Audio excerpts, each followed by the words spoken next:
समष्टि अर्थशास्त्र के चैप्टर नंबर 4 आय निर्धारण या आय के निर्धारण के लघुत्तरीय प्रश्नों की बात करेंगे जो एग्ज़ाम में सबसे ज़्यादा पूछे जाते हैं। पॉइंट टू पॉइंट हर क्वेश्चन का आंसर ही बताते चलेंगे, तो लास्ट तक देखते रहिए कौन कौन से इंपॉर्टेंट क्वेश्चन है इस चैप्टर के। ठीक है ना, तो चलिए हम बात करेंगे लघुत्तरीय प्रश्नों की। और हाँ, सब्सक्राइब नहीं किए चैनल को सब्सक्राइब जरूर कीजिए। पहला क्वेश्चन जो बहुत ज़्यादा इंपॉर्टेंट है, 2-3 बार पूछा गया बोर्ड एग्जाम में, प्रत्याशित निवेश किसे कहते हैं और यथार्थ निवेश किसे कहते हैं। प्रत्याशित निवेश, ये इसको हम प्रेरित निवेश कहते हैं। प्रत्याशित निवेश उस निवेश को कहते हैं जिसे निवेशकर्ता किसी निश्चित उद्देश्य को प्राप्त करने के लिए आय व रोजगार के विभिन्न स्तरों पर निवेश करने की योजना बनाते हैं। मतलब आय की आशा से, ठीक है। निवेश तभी किया जाता है जब वहाँ पर आय की प्राप्ति हो, या फिर उससे ब्याज की प्राप्ति होगा, या फिर लाभ की प्राप्ति होगा। जब उससे किसी एक प्रत्याशित या फिर एक आशा होती है कि इससे लाभ की प्राप्ति होगी, तब जाके निवेश किया जाता है, तो उसे प्रत्याशित या प्रेरित निवेश कहते हैं। जबकि दूसरी तरह तो यथार्थ या वास्तविक निवेश, अर्थव्यवस्था में किए गए वास्तविक निवेश, जो कि अर्थव्यवस्था के लिए आवश्यक विकास के लिए किया जाता है। कुछ निवेश ऐसे होते हैं जब वह लाभ प्राप्ति नहीं देखा जाता है, कितना आय की प्राप्ति, उसको अर्थव्यवस्था में बनाए रखने के लिए, अर्थव्यवस्था के विकास को करने के लिए, या फिर यूँ कह उत्पादन प्रक्रिया को चालू रखने के लिए निवेश करना ही पड़ता है। तो ऐसे निवेश को हम वास्तविक निवेश या यथार्थ निवेश कहते हैं। दूसरा क्वेश्चन है, समग्र या सामूहिक मांग से क्या अभिप्राय है, इसके मुख्य घटक क्या है, उल्लेख कीजिए। ये मोस्ट इंपॉर्टेंट क्वेश्चन है, ध्यान में रखना है। तो समग्र मांग मतलब सामूहिक मांग, सबकी मांग। एक अर्थव्यवस्था में जितने भी लोग रहते हैं उन सबकी जो टोटल मिला के जो भी मांग होती है उसे समग्र मांग कहते हैं। वस्तुओं तथा सेवाओं की कुल मांग को समग्र मांग कहते हैं। एक अर्थव्यवस्था में सभी नागरिकों के द्वारा किए जाने वाले उपभोग व्यय तथा निवेश व्यय का योग समग्र मांग कहलाता है। इस प्रकार से जो समग्र मांग होता है वो होता है C+I, जहाँ पर C का मतलब होता है उपभोग और I का मतलब होता है निवेश।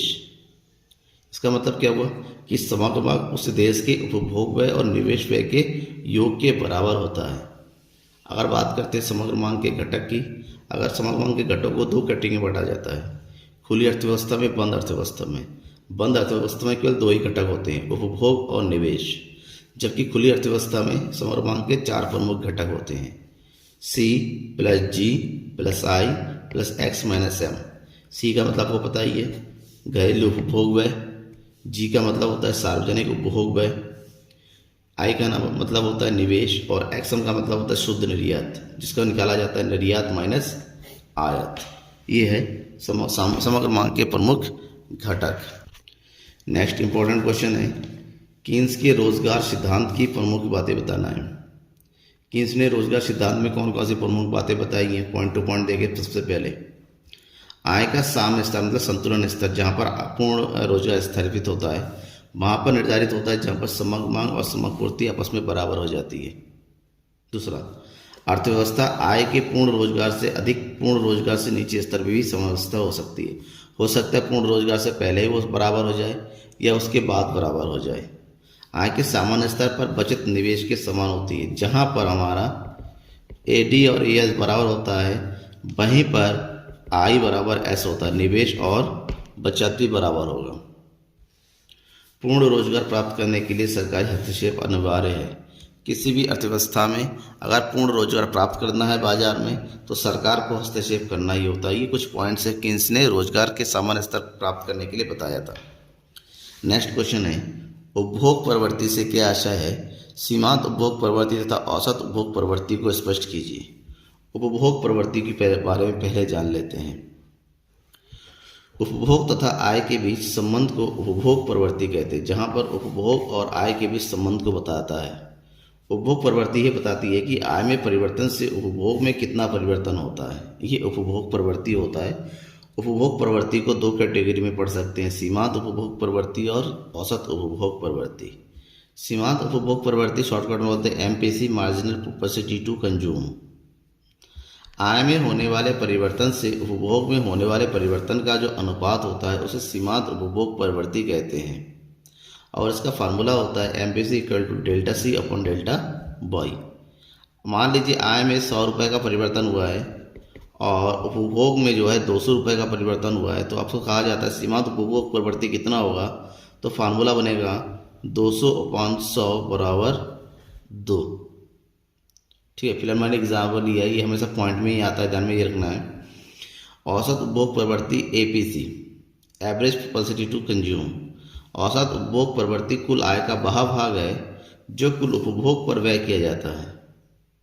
जो भी कुल आय होता है, यानी कि बॉय का एक पार्ट होता है जिसको व्यय करने के बाद बचता है, उसे जो है जो व्यय किया जाता है, यानी कंज्यूम किया जाता है, उसी को हम जो है औसत उपभोग प्रवृत्ति कहते हैं। तो फार्मूला बनता है APC = C/Y। मतलब मान लीजिए किसी देश की आय अगर 100 रुपये है और उसका उपभोग जो है 100 रुपये में से उसका उपभोग 80 रुपये है, तो ऐसे में APC कितना होगा? तो APC बराबर हो जाएगा 80/100, यानी कि 0.8। ठीक है। अनैच्छिक बेरोजगारी से क्या तात्पर्य है? इसके विभिन्न कारणों की व्याख्या कीजिए। शॉर्ट में व्याख्या करने के लिए तो नहीं पूछा जाएगा, खाली बताइए इसके विभिन्न कुछ 2 कारणों को बताइए। अनैच्छिक बेरोजगारी, अनैच्छिक मतलब ऐसी बेरोजगारी जो अनिच्छा से उत्पन्न होती है।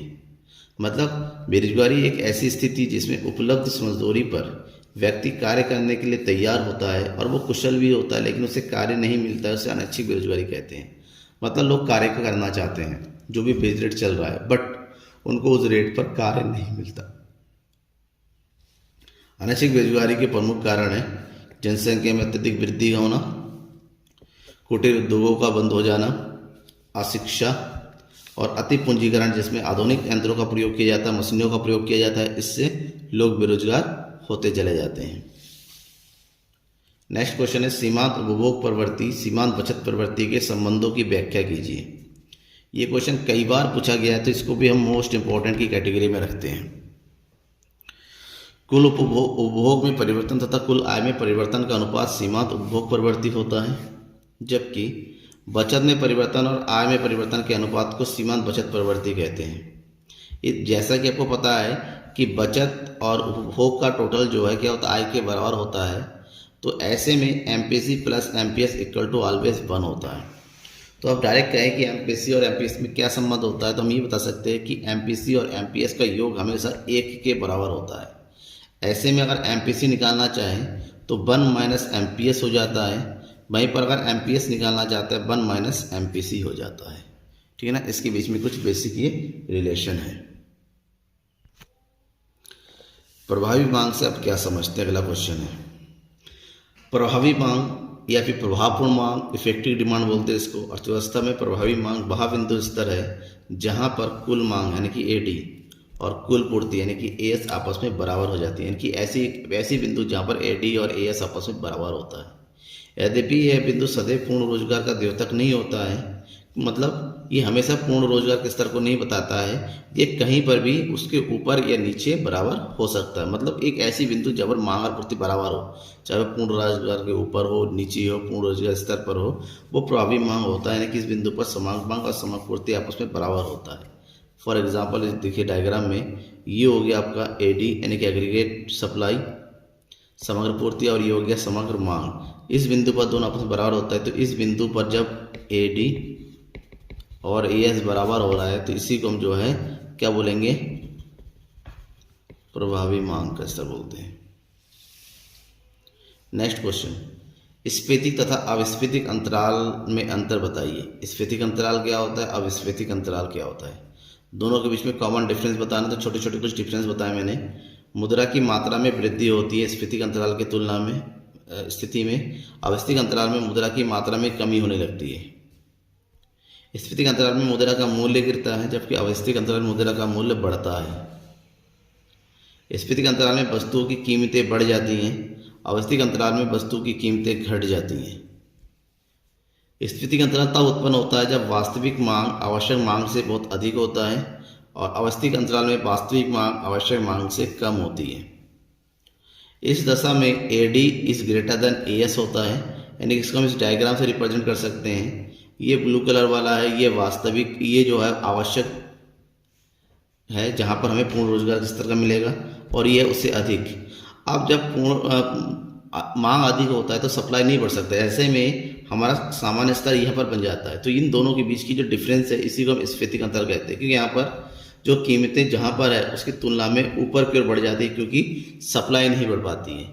जबकि उसके विपरीत इस दशा में AD यानी कि समग्र मांग समग्र पूर्ति से कम होती है, ठीक है ना। नॉर्मली हमारा ये होता है, ये वाला स्तर जो पूर्ण रोजगार है, लेकिन हमारा जो मांग है इस स्तर की बजाय पे नीचे क्यों आ जाता है, तो नीचे क्यों आ जाता है, तो यहाँ पर नया जो है इफेक्टिव डिमांड बन जाता है, जहाँ पर मांग और पूर्ति बराबर है और पूर्ण रोजगार से पहले ही ये बराबर संतुलित हो जाता है। तो इन दोनों सामान्य स्तर और वास्तविक स्तर के बीच का जो अंतर होता है, इसी को हम अविस्फीतिक अंतराल की स्थिति कहते हैं।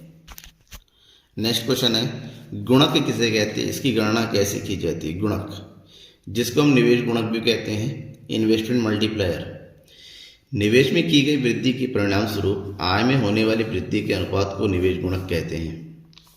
कीन्स का गुणक यानी कि के गुणक सिद्धांत निवेश तथा आय के बीच संबंध स्थापित करता है। इसका मतलब ये बताता है कि निवेश गुणक बराबर आय में परिवर्तन अपॉन निवेश में परिवर्तन, निवेश में परिवर्तन होने पर आय में कितना परिवर्तन होता है ये बताता है। इसका फार्मूला होता है K equal to delta Y upon delta I. और एग्जाम्पल की बात करें, एग्जाम्पल के यदि सरकार अर्थव्यवस्था में 100 करोड़ का निवेश करती है तो अर्थव्यवस्था में 600 करोड़ की आय में वृद्धि होती है। तो ऐसे में निवेश गुणक क्या होगा, डेल्टा आई 100 डेल्टा वाई 600, तो वाई अपॉन आई यानी कि 600 अपॉन 100, तो जो निवेश गुणक होगा वो कितना होगा, 6 गुना होगा। कितना होगा, 6 गुना। और इसके अगर न्यूमेरिकल क्वेश्चन पूछा जाता है, कुछ इस तरह से पूछा जाता है, एक अर्थव्यवस्था में वास्तविक आय 500 करोड़ है, जबकि पूर्ण रोजगार पर आय कितना है, 800 करोड़ है। इसका मतलब क्या हुआ, वास्तविक आय पूर्ण रोजगार आय से कम है, यानी कि यहाँ पर अवैश्विक अंतर उत्पन्न होगा।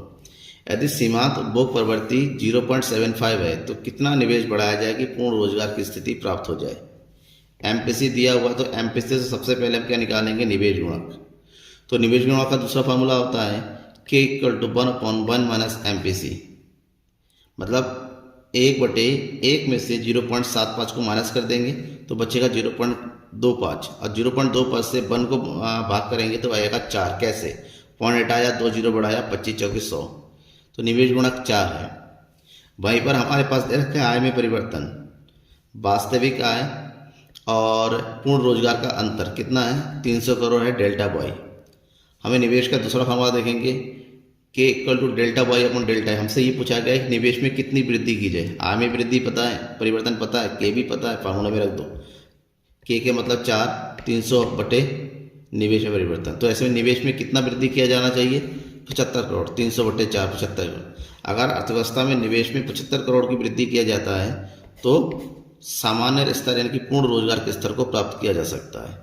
ठीक है ना। ये सिंपल सा क्वेश्चन है जो आपके एग्जाम में पूछा जा सकता है, ध्यान में रखना है। कोई डाउट रहता है तो कमेंट बॉक्स में जरूर बताइए, मैं इसको सॉल्व करने की कोशिश करूँगा। थैंक यू एवरीवन, लास्ट तक वीडियो को देखते रहिए। और हाँ, शेयर जरूर करना बिल्कुल मत भूलिएगा अपने दोस्तों के बीच में।